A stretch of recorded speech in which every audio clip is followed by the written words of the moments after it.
Hi, so I'm Jonathan, and in this video, I want to show you how to make a training plan that actually works for you. So I'm going to show you how to make an overview plan and every block of training that you need to go through to ensure that you're adequately prepared for your event. So first, I'm just going to tell you a little bit about my own background, just who I am, and then most importantly, who this video is and who it is not for. Then I'm going to talk about how to set goals that actually stick and work, not just in the short term, but in the long term as well. And then we'll do the fun part, which is how to create an overview plan. And again, I'm going to go through every single block of training that is important and that you need to be doing. So just a little bit about myself. A few years ago, back around 2017, 2018, I was an aspiring professional cyclist. And unfortunately, that didn't quite work out. And that was largely in part due to the fact that I had run myself to the ground by training way too hard, pushing all the time, doing all the wrong things, making all the mistakes.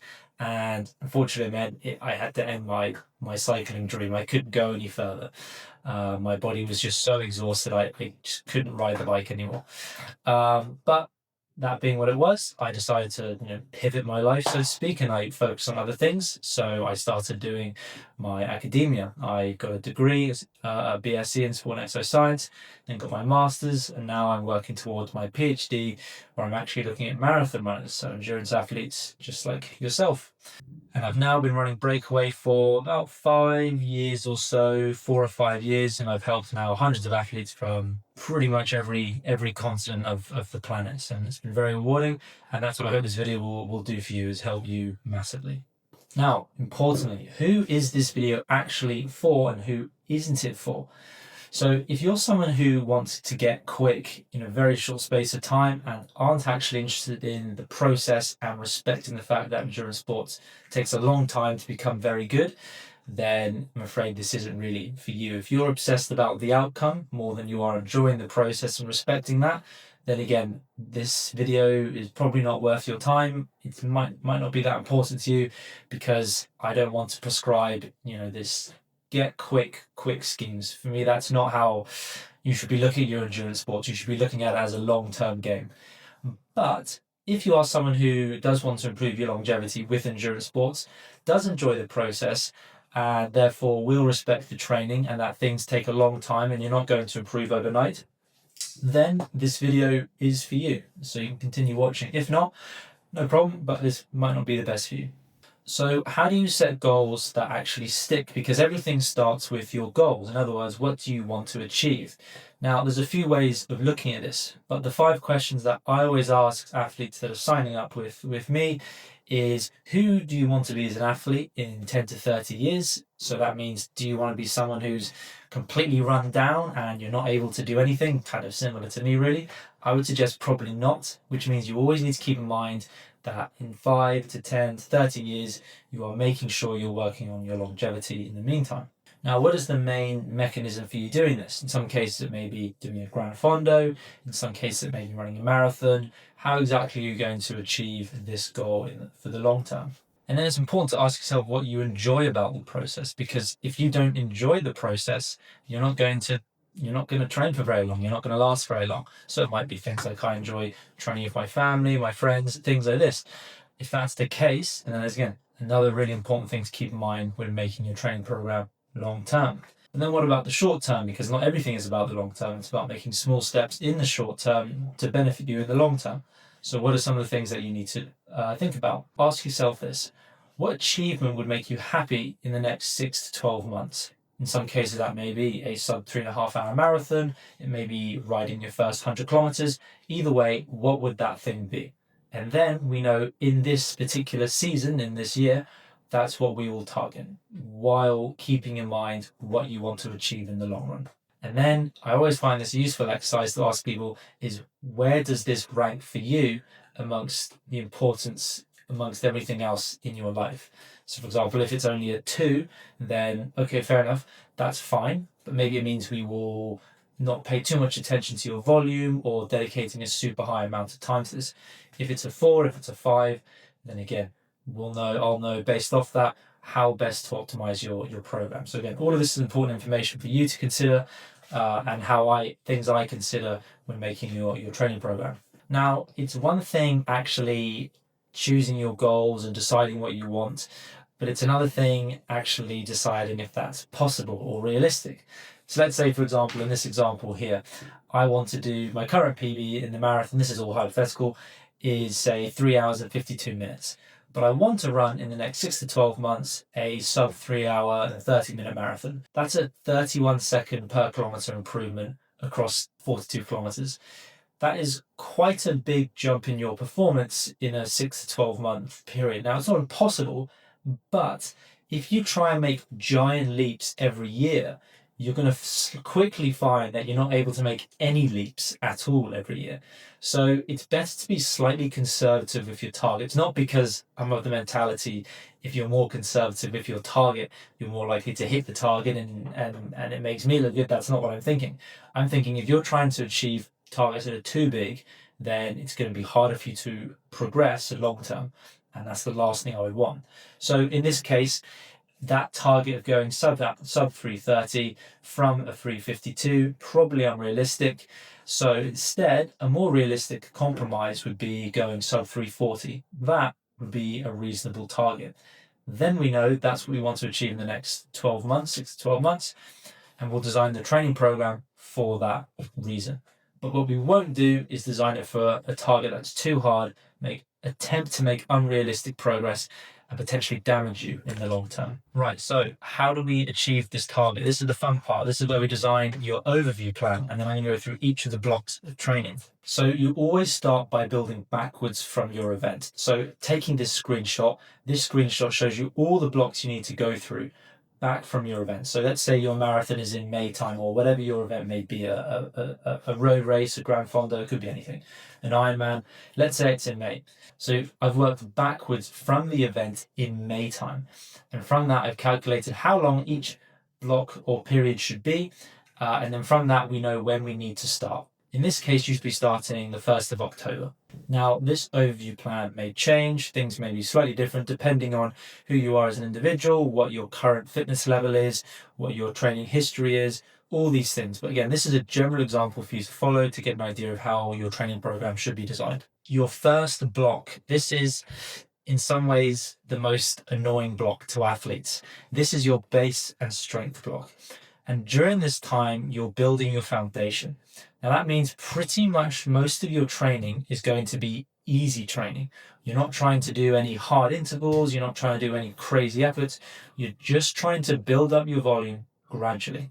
And you're doing that while focusing on developing your strength. Depending on your training history, this block could be anywhere between 4 and 10 weeks. So if you're new to the sport, say you're a new runner, a new cyclist, a new swimmer, this block should be even longer. So you may even want to consider pushing that to 12 weeks because your muscles simply aren't used to the mechanics of that sport and therefore they need slightly longer to adapt. Now, it's important to keep in mind, you won't have a great season because you had a good base and strength block, but you will have a bad season if you ignore this or don't do it properly. And one of the reasons why this is, in some cases for me as a coach, the hardest for athletes to prescribe is because you're always wanting to do more. You're always wanting to push harder, do more volume, do more intervals.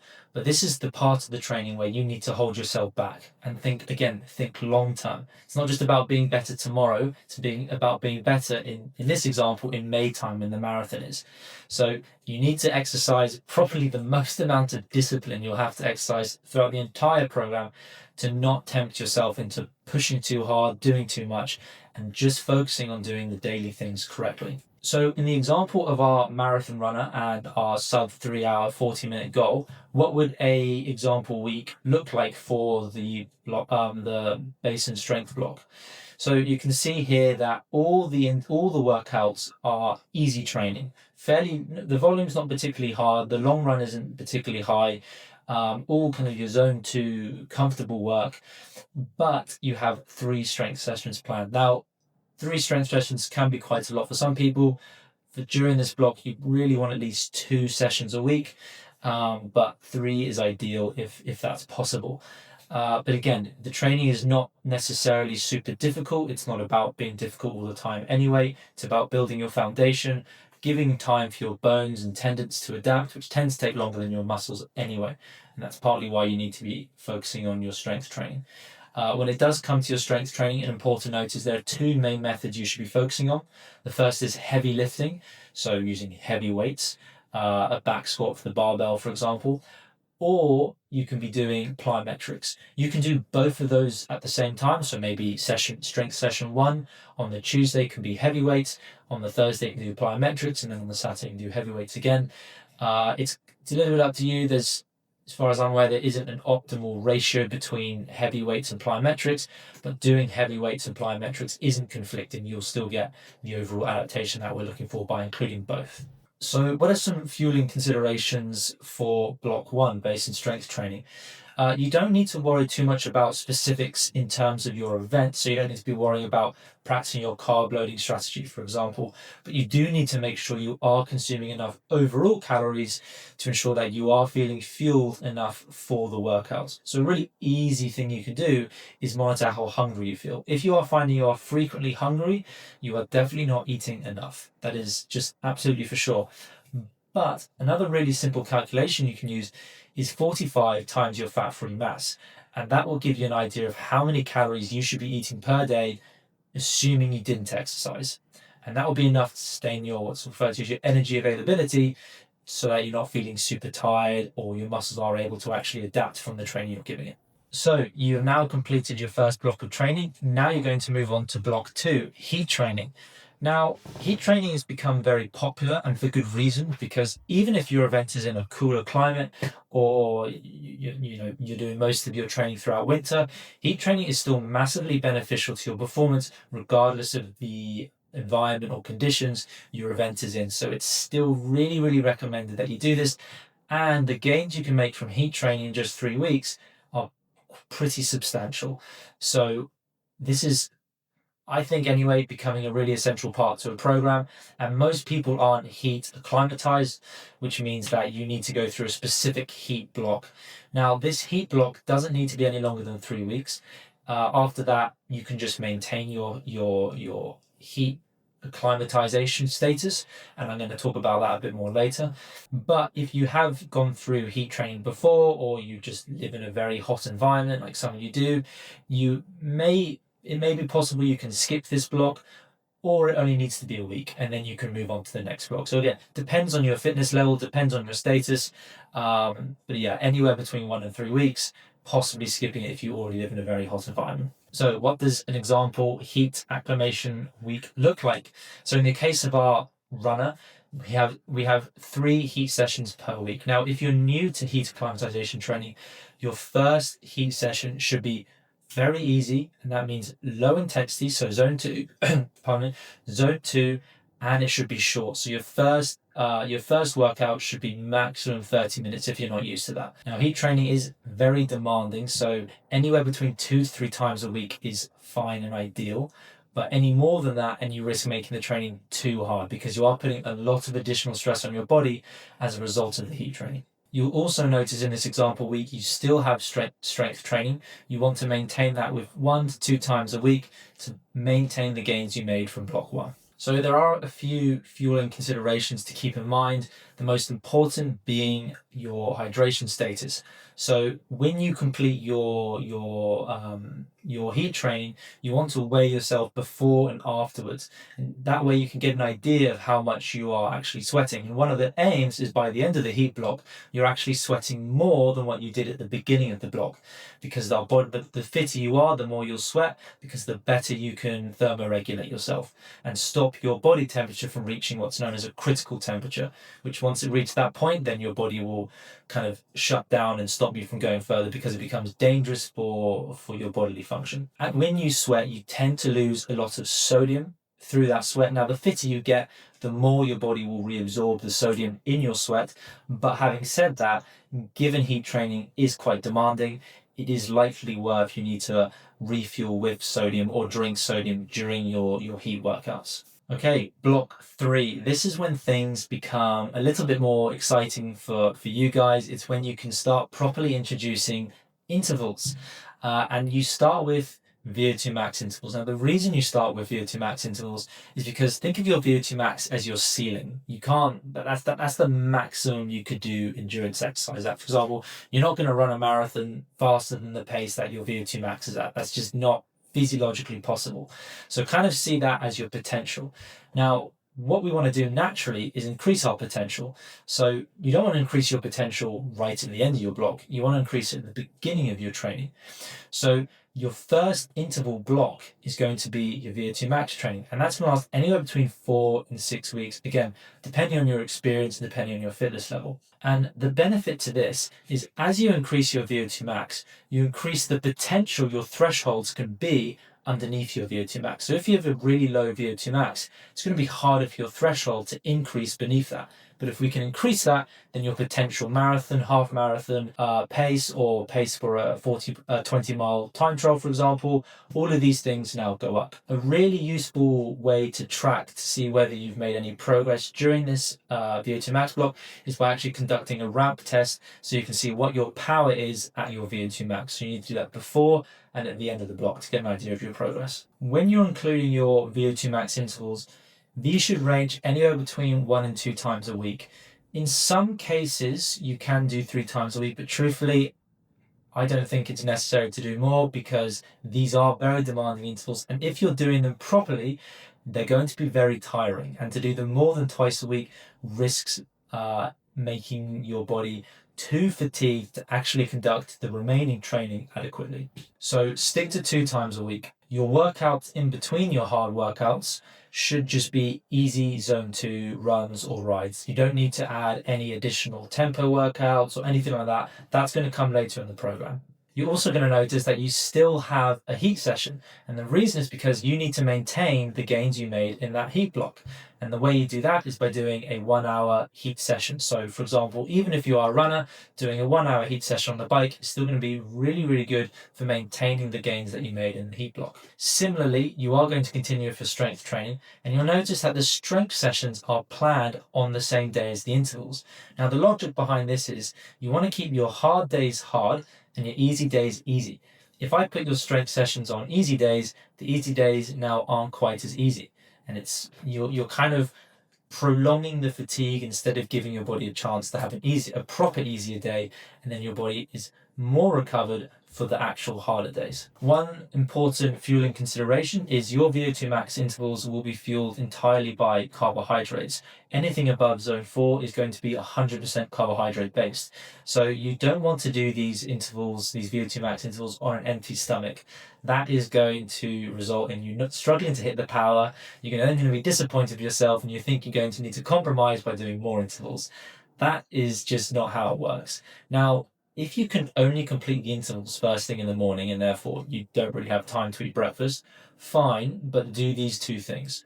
The first is eat something that is quick release 10 minutes beforehand. It could be white bread with jam, for example. It's a very simple and easy one. Or make sure you have a high carb meal the night before. So at least that way you do have stored glycogen in your body that your body could then use for the intervals.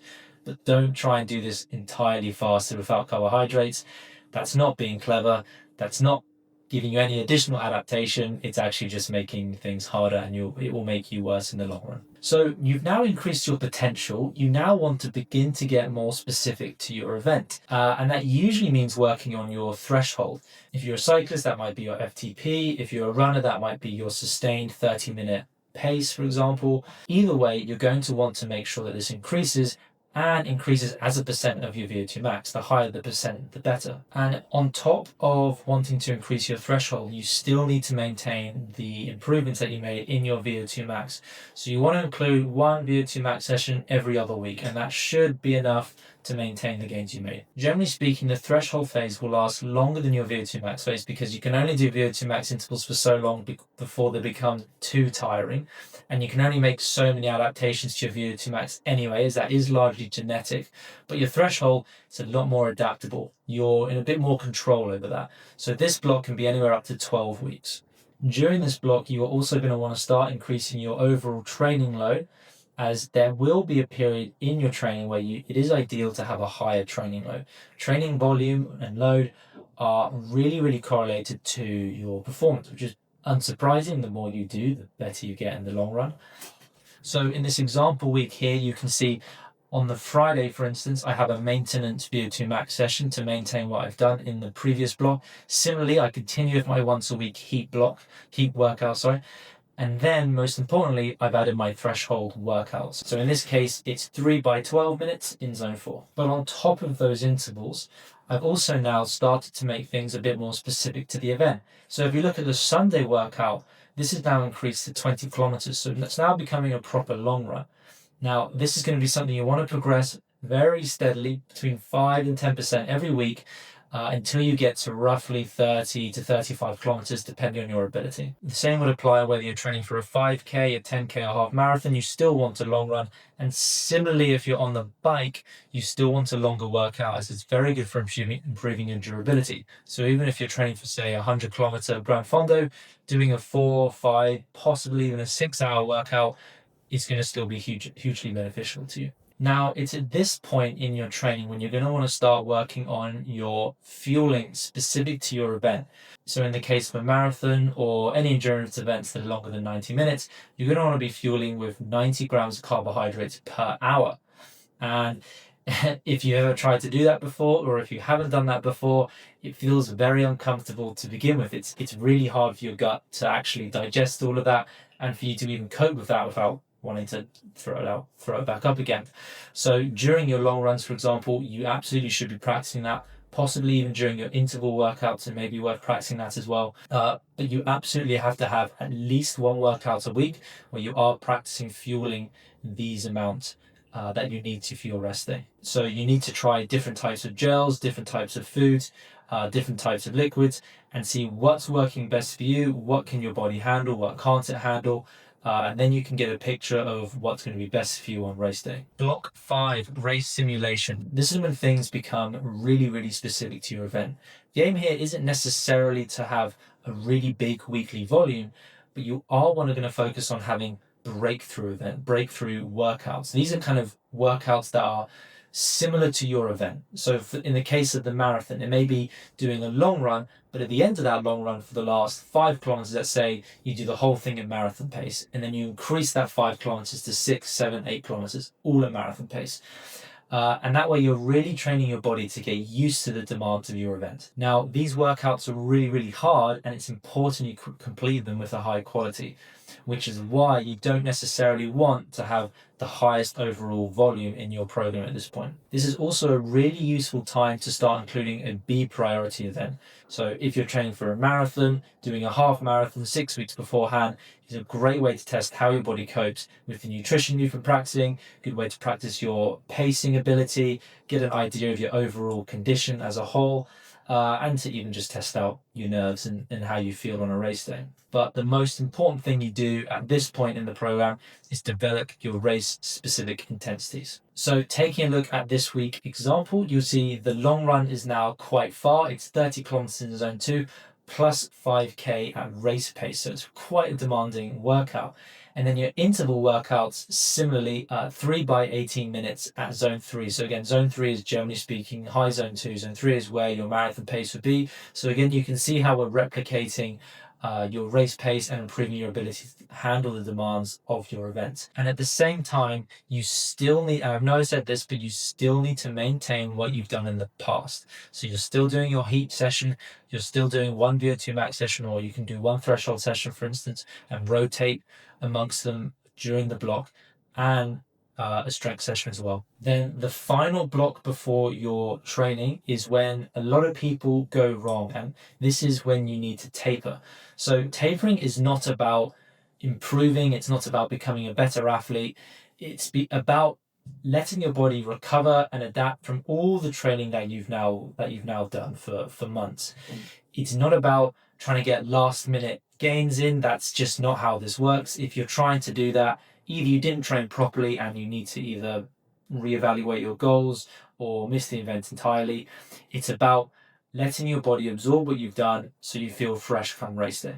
Now, your taper can be anywhere between 1 and 3 weeks. Generally speaking, the longer the event, the longer the taper. So in the case of a marathon, it may be 2 or 3 weeks.